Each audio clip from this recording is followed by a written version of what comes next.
로마서 13장 11절부터 14절입니다. 또한 너희가 이 시기를 알거니와 자다가 깰 때가 벌써 되었으니 이는 이제 우리의 구원이 처음 믿을 때보다 가까웠음이라. 밤이 깊고 낮이 가까웠으니 그러므로 우리가 어둠의 일을 벗고 빛의 갑옷을 입자. 낮에와 같이 단정히 행하고 방탕하거나 술 취하지 말며 음란하거나 호색하지 말며 다투거나 시기하지 말고 오직 주 예수 그리스도로 옷 입고 정욕을 위하여 육신의 일을 도모하지 말라. 로마서 13장 11절에서 14절은 재림을 준비하는 삶에 대해서 언급을 합니다. 11절은 13장 초반부에 나오는 국가에 대한 의무, 이어서 나오는 이웃에 대한 의무의 이유를 밝힙니다. 그것은 종말론적인 이유 때문입니다. 이 세상에서의 행복이 아니라 궁극적 구원을 위해서입니다. 지금은 자다가 깰 때라고 말합니다. 밤이 한도 끝도 없이 항상 지속되는 것이 아닙니다. 동이 트면 예수님이 올 것입니다. 잠들 수 있으므로 위기의식이 있어야만 합니다. 정신 차리지 않으면 넘어집니다.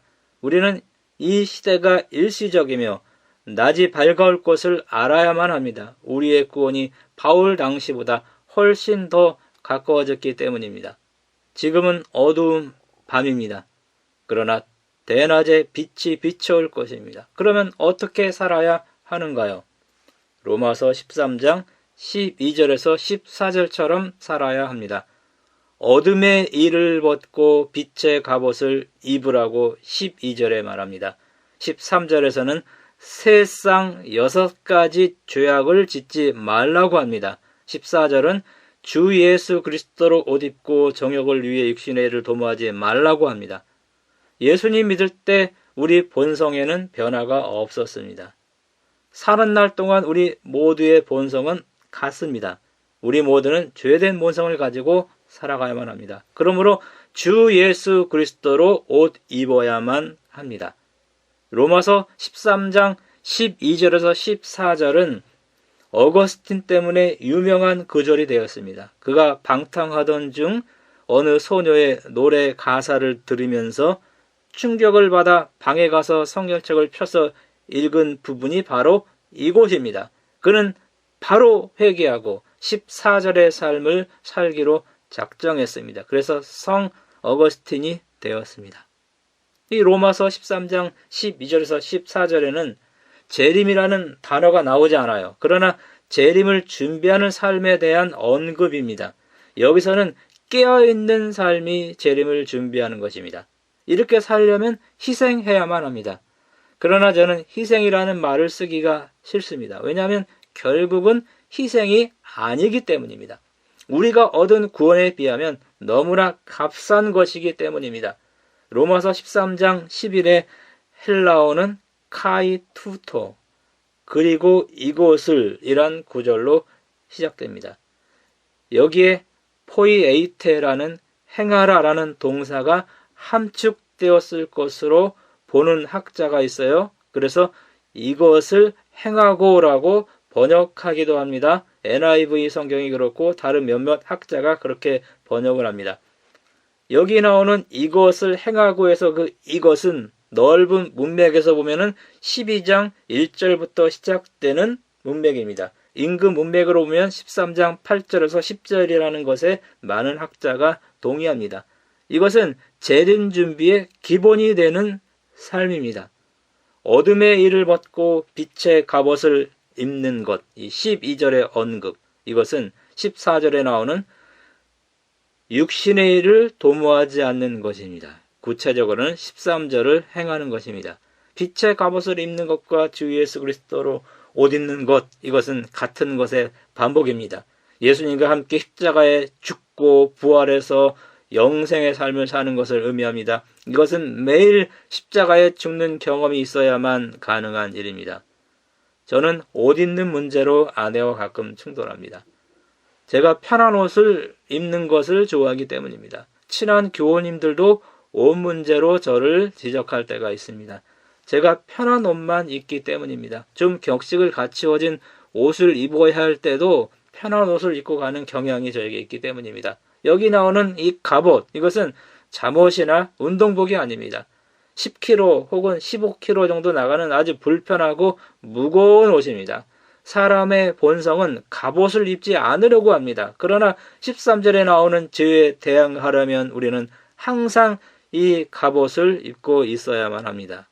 시험 전에 항상 초조하고 긴장이 됩니다. 시험을 준비해야 하기 때문입니다. 시험을 위해 다른 것을 포기하고 희생해야 하기 때문입니다. 주님의 재림은 꼭 있을 것입니다. 그 재림을 기다리는 삶을 사는 것, 12절에서 14절의 삶을 사는 것, 이거 쉬운 것이 아닙니다. 희생해야 할 것들이 많기 때문입니다. 그러나 재림 자체가 아니라 재림하는 예수님을 사랑하며 기다린다면, 그 예수님을 기다린다면, 재림하는 날에 재림하는 그 예수님을 기다린다면 어떤 희생도 마다하지 않을 것입니다.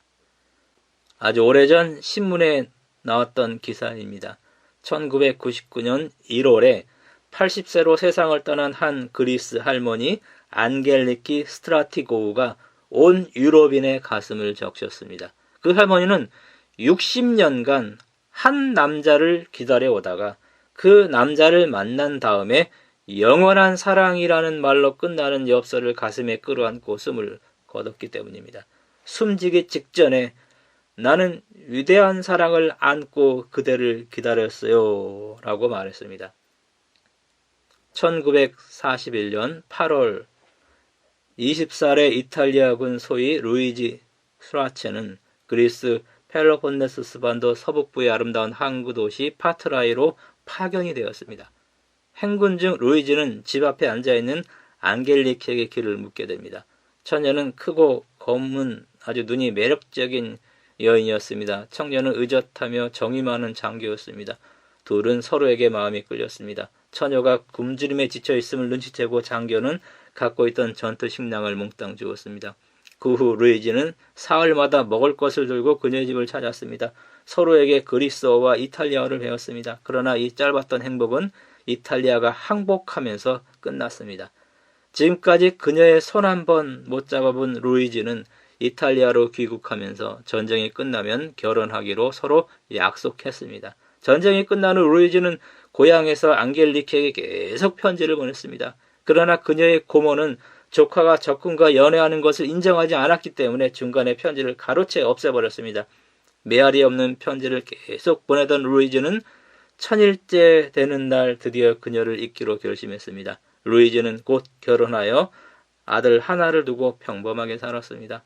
부인이 1996년에 세상을 떠나자 옛사랑이 되살아났습니다. 그리스 파트라이 시장에게 사연을 담은 편지를 쓰고 시장은 현재 스카이 방송사 기자들의 도움으로 아직도 그곳에 사는 안겔리키를 찾아냈습니다. 언젠가 이런 날이 올 줄 알았어요. 소식을 들은 안겔리키의 첫마디였습니다. 그녀는 60년 가까운 옛날의 그 결혼 약속을 여전히 믿으며 평생을 독신으로 살아온 것입니다. 1998년 2월 성 발렌타인데이에 둘의 아주 감격 어린 재회가 이루어졌습니다. 77살이 된 루이지는 다시 청혼합니다. 79세의 안겔리키는 벅찬 가슴으로 그 청혼을 받아들였습니다. 1년의 절반씩을 이탈리아와 그리스에서 보내기로 그들은 계획을 했습니다.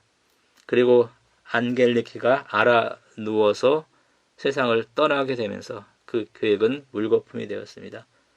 1999년 1월 23일로 예정되었던 결혼식 2주 전에 세상을 떠났기 때문입니다. 주변에서 비밀로 해서 루이지에게는 안겔리키가 몸이 아파 병원에 입원해서 결혼식이 연기된 것으로 알렸습니다. 그리고 매주 토요일 아침이면 영원한 사랑으로 끝나는 엽서를 쓰면서 그 엽서는 그녀의 무덤 앞에 쌓이고 있었다고 합니다. 기다림에 대한 감동 어린 실화입니다. 안겔리키의 말, 나는 위대한 사랑을 안고 그대를 기다렸어요. 우리도 위대한 사랑을 안고 예수님을 기다려야만 합니다. 예수님의 재림을 기다리는 것이 아니라 예수님을 기다리는 것입니다. 그녀의 말처럼 언젠가 이런 날이 올 줄 알았어요. 우리도 언젠가는 예수님이 재림할 것을 알고 있습니다. 한 남자를 사랑해서 60년을 기다린 여인이 있었습니다. 예수님을 사랑하면 우리는 평생을 죽을 때까지 기다릴 수 있습니다. 예수님은 우리에게 다시 오겠다는 엽서를 많이 보냈습니다.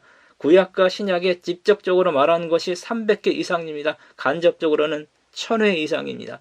최소한 우리는 모두 1000통 이상의 엽서를 받았습니다. 그분은 틀림없이 올 것입니다. 재림의 그날은 해산의 고통처럼 온다고 데살로니가전서 5장 3절 4절에 말을 하고 있습니다. 그들이 평안하다 안전하다 할 그때에 임신한 여자에게 해산의 고통이 이름과 같이 멸망이 갑자기 그들에게 이르르니 결코 피하지 못하리라. 형제들아 너희는 어둠에 있지 아니하며 그날이 도둑같이 너희에게 임하지 못하리니 너희는 다 빛의 아들이요 낮의 아들이라. 우리가 밤이나 어둠에 속하지 아니하나니.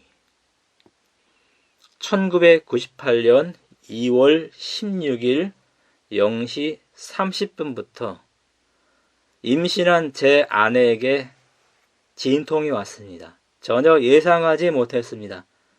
예정일이 2월 11일이었기 때문입니다. 병원에서는 아직 진행이 안 됐다면서 10일을 기다렸다가 21일쯤에 촉진제를 맞고 낫자고 했습니다. 토요일에 배가 아프다면서 아이가 많이 내려왔습니다. 2, 3일 후에 나올 것만 같았습니다. 일요일 저녁에 담임 목사님이 전화해서 예감이 이상하니 준비하라는 말을 했습니다. 바로 몇 시간 뒤에 진통이 왔습니다. 가진통인지 진짜인지 확인하려고 저는 시간을 계산했습니다. 30분 간격으로 진통이 오게 됩니다. 이어서 12분 간격으로 진통이 왔습니다. 다시 10분 간격으로 다시 9분, 5분 이렇게 진통의 간격이 좁아졌습니다. 이것은 진짜입니다. 그래서 바로 새벽 3시 30분에 집을 나서서 4시에 병원에 도착하고 새벽 5시 36분에 첫째 아이가 태어났습니다. 아주 조마조마하고 긴장된 시간이었습니다. 저는 그때 데살로니가전서 5장 3절 4절을 이해하게 되었습니다. 바울의 결혼 여부는 불확실합니다. 바울이 상처한 호랍이라고 제레미야스는 말했어요.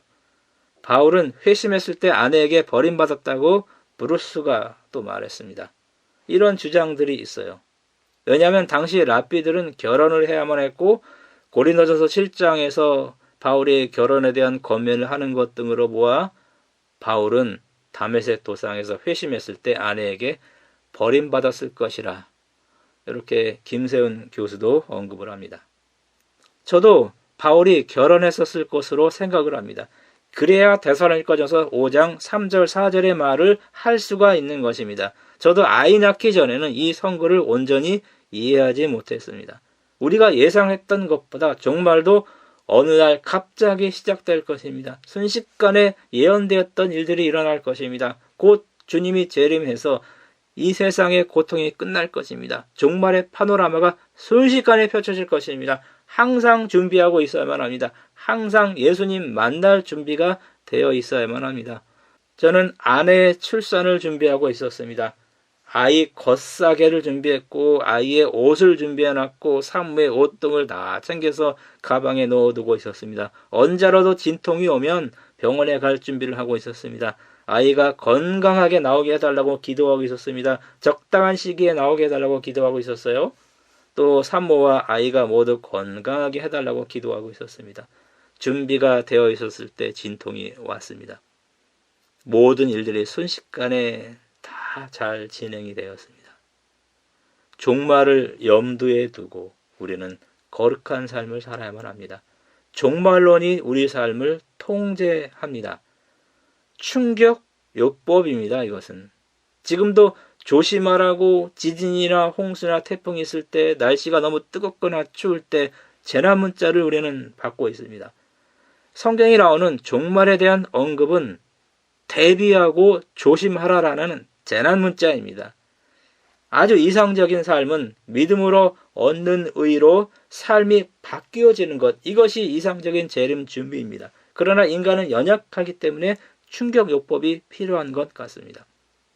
로마서의 종말론이 2장 5절에서 10절, 13장 11절에서 14절에 나와요. 그러나 여기에 재림에 대한 직접적인 언급은 없습니다. 이 재림은 역사적으로는 언젠가 이루어질 것입니다. 개인적 종말론은 자신이 죽는 날입니다. 그날이 개인적으로 예수님 만나는 날입니다. 어떤 것이 더 가까울지는 아무도 모릅니다. 기원전 27년 전부터 서기 284년까지 300년간 49명의 로마 황제가 있었습니다. 재임 기간은 평균 6년이었습니다. 이들 중 25명의 황제가 암살당했습니다. 4명은 자살했습니다. 자연사한 황제는 단 한 명도 없었습니다. 나의 개인적 종말론이 언제 어떻게 올지 아무도 모릅니다. 그러므로 지금 우리는 로마서 13장 12절에서 14절의 삶을 살고 있어야만 합니다. 그래서 성 어거스틴처럼 주님 오기 전에 성 혹은 성도 아무개가 되어야만 하는 것입니다. 로마서 1장에서 8장에는 어떻게 성도가 되는지를 말하는 교리적인 부분입니다. 로마서 12장에서 16장은 성도가 어떻게 살아야 하는지를 실천적으로 말하는 부분입니다. 우리는 로마서를 통해서 성도가 되고 로마서를 통해서 성도로 살아가는 사람이 될 수 있습니다. 저는 제 성을 바꿀 수는 없어요. 제 성이 지금의 이를 성이 아니라 거룩할 성으로 변화되어서 성도 기현이 되어야만 하는 것입니다. 그리고 우리 모두 그날이 왔을 때 나는 위대한 사랑을 안고 예수님을 기다렸어요. 언젠가 이런 날이 올 줄 알았어요. 라고 말하는 성도들이 우리는 다 되어야만 하는 것입니다. 이런 성도들이 다 되기를 바랍니다.